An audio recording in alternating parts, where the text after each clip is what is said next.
Hello friends, चला तर आज आपण बनवूया गवारीच्या शेंगा. गवारीच्या शेंगा या अत्यंत गुणकारी असतात. त्यामध्ये विटॅमिन के, सी, ए भरपूर प्रमाणात असते. त्याचप्रमाणे डायबिटीज पेशंटसाठी, गरोदर महिलांसाठी, हाडांच्या मजबूतीसाठी आणि त्वचेच्या विकारांमध्ये अत्यंत गुणकारी असते.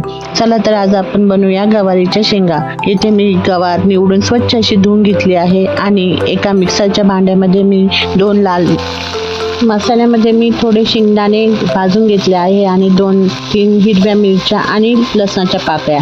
इथे मी निवडून घेतलेली गवार छान अशी ऑइलमध्ये भाजून घेणार आहे.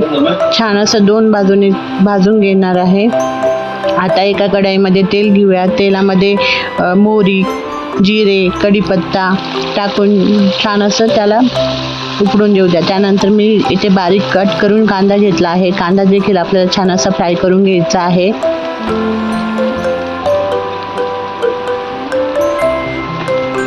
कांदा फ्राय झाला की आपण आपला मसाला जो आपण मिक्सरमध्ये काढला आहे तो आता आपल्याला त्यामध्ये टाकायचा आहे. मसाला देखील छान ऑइलमध्ये फ्राय करून घ्यायचा आहे.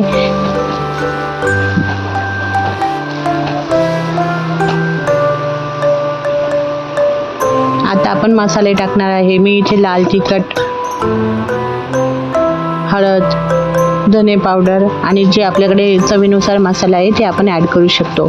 आपण ऑलरेडी त्यामध्ये हिरव्या मिरच्या टाकल्या आहे, त्यामुळे तिखट टाकताना थोडे जपून टाकावे. चवीनुसार मीठ टाकून आपण छान असं फ्राय करून घेऊया. आता आपण त्यामध्ये पाणी ॲड करूया. गरम पाणी ॲड करावे. अर्धा वाटी साधारण मी गरम पाणी ॲड केले आहे आणि झाकण ठेवून छान असं त्याला आपण शिजवू देऊया.